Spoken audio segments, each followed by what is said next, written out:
Selamat datang di channel Ye Chen Ping Mania. Terima kasih kepada Tuan Rahim Awang dan Tuan Mohriduan yang sudah berlangganan di channel Ye Chen Ping Mania.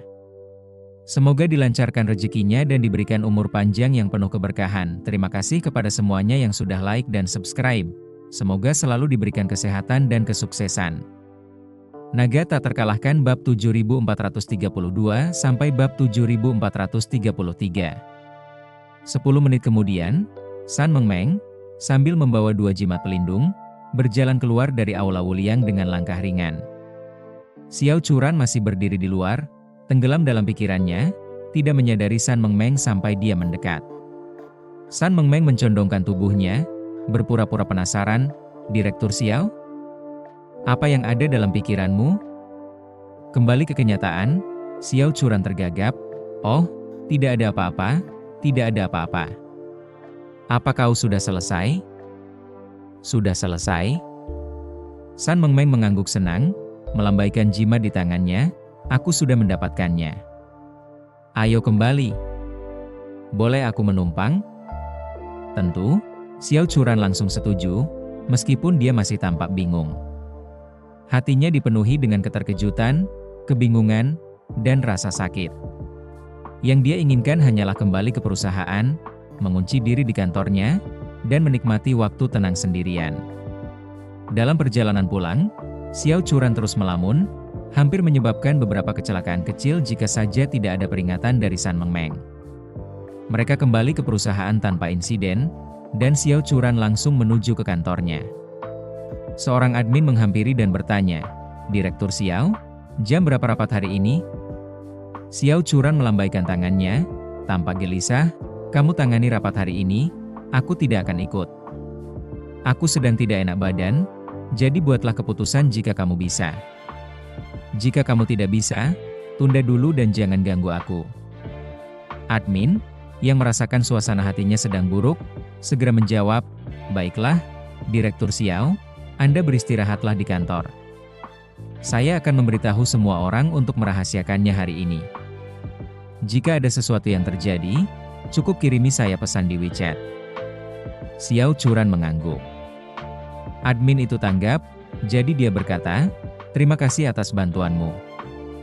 Kemudian, dia bergegas ke kantornya sendirian dan mengunci pintu. Saat pintu terkunci, air mata Xiao Churan mengalir deras. Matanya yang cemerlang dan menawan bagaikan rangkaian kalung kristal yang berkilauan, dengan air mata besar mengalir turun dalam satu garis. Hatinya terasa sakit tak tertahankan, seolah ada tangan tak terlihat yang meremas nyarat, mengakibatkan nyeri fisik dan kejang di dadanya. Ia merasa sangat lelah, kakinya lemas. Bersandar di pintu, ia merosot ke lantai, menangis terseduh-seduh. Xiao Churan teringat lelucon Ye Chen yang pernah dibuat, menanyakan apa yang akan ia lakukan seandainya tahu bahwa Ye Chen telah menipunya selama ini dan sebenarnya adalah seorang taipan super kaya. Saat itu, dia berkata dia akan meninggalkannya tanpa keraguan. Kala itu, ia mengira dia hanya bercanda, tak menyangka kalau pertanyaan main-main itu datangnya dari hati. Sebenarnya, dia tidak ingin meninggalkannya. Selama bertahun-tahun, bersamanya, dia benar-benar merasa diperhatikan. Dia bahkan bimbang, bertanya-tanya apakah dia harus mendengarkan ibunya dan memiliki anak dengan Ye Chen, membangun keluarga dengan 3 orang, atau bahkan 4 orang. Namun kini, dia tidak hanya menghadapi tipu daya Ye Chen, tetapi juga pembunuh orang tuanya dan tindakan balas dendamnya yang gegabah. Apa yang dapat dilakukannya selain meninggalkannya? Meskipun dia mencintainya, dia tidak dapat menahannya. Terlebih lagi, ini adalah masalah hidup dan mati. Apapun yang terjadi, dia harus membuka jalan bagi Ye Chen, membiarkannya mengejar tujuannya tanpa rasa khawatir. Tapi bagaimana dengan masa depan? Jika dia meninggalkan Ye Chen, akankah mereka bertemu lagi? Saat memikirkan hal ini, dia tersedak air matanya. "Ye Chen, tidak masalah jika kita tidak pernah bertemu lagi, tetapi kamu harus bertahan hidup. Berjanjilah padaku, kamu harus menyelesaikan balas dendammu dan kembali ke publik sebagai tuan muda keluarga Ye. Apakah kamu masih peduli pada putri keluarga Xiao yang tidak penting ini tidak akan menjadi masalah? Kamu telah menderita begitu banyak kesulitan, kelelahan, diskriminasi, dan keluhan dalam keluarga Xiao. Jika kamu tidak ingin bertemu denganku lagi, aku bisa menerimanya. Tolong, kamu harus bertahan hidup. Terima kasih masih menyimak channel Ye Chen Ping Mania.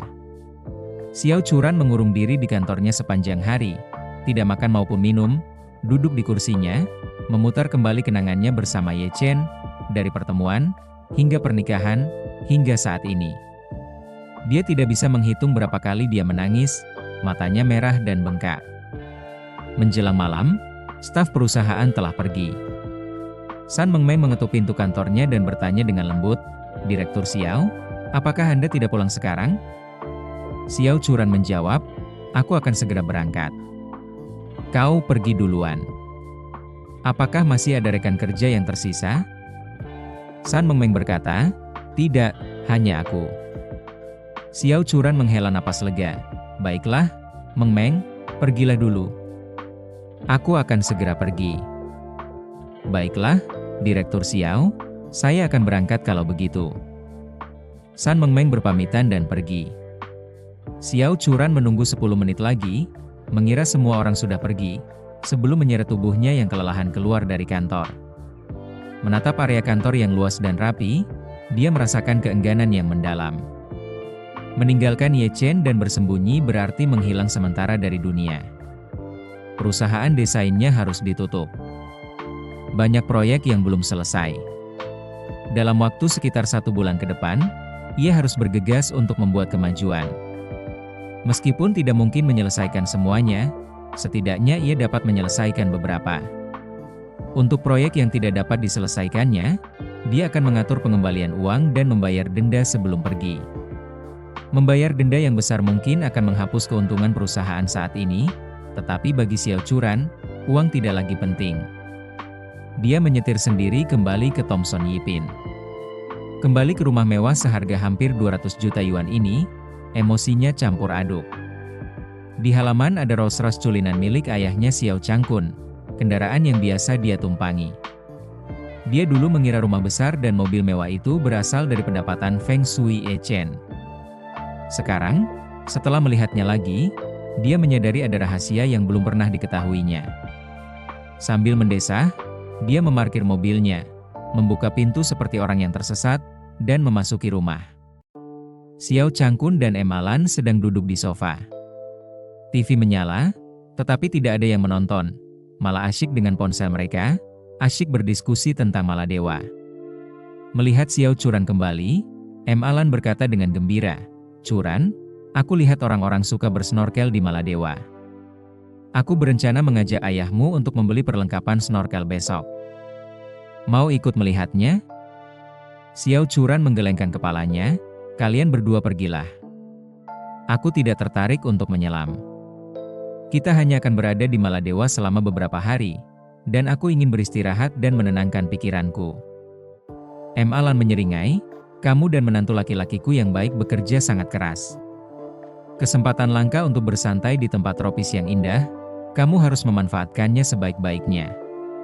Ayahmu dan aku berbeda, kami tidak punya pekerjaan nyata untuk dilakukan, penuh energi tanpa tahu harus menghabiskannya di mana. Di Maladewa, aku sedang mengemasi jadwal kami. Selain snorkeling, aku ingin mengejar lumba-lumba, mencoba memancing di laut. Mereka bilang kapten yang berpengalaman dapat menemukan kawanan paus Bride, jadi kami akan memeriksanya juga." Xiao Churan mengangguk, tidak mendekati mereka, dan berkata dengan lesu, "Ibu, ayah, kalian berdua teruslah merencanakan. Aku agak lelah, jadi aku akan naik ke atas untuk beristirahat." Emalan tidak terlalu memikirkannya, dia berkata kepada Xiao Changkun dengan sedikit penyesalan, "Pulau yang kita pilih adalah yang terbaik di Maladewa, tetapi satu-satunya kekurangannya adalah tidak ada pesawat pribadi kali ini." Saat Xiao Churan menaiki tangga, mendengar ucapan ibunya, dia tiba-tiba merasa kesal. Ibunya selalu seperti ini, sangat sombong sampai taraf yang mengkhawatirkan dan terkadang sangat berani. Ye Chen memiliki kartu ban dengan puluhan miliar, dan Emalan berani mentransfer saldo. Xiao Churan ingin menghadapinya dan bertanya bagaimana dia bisa berani. Apakah dia tidak pernah mempertimbangkan betapa memalukan hal ini bagi putrinya? Bersambung.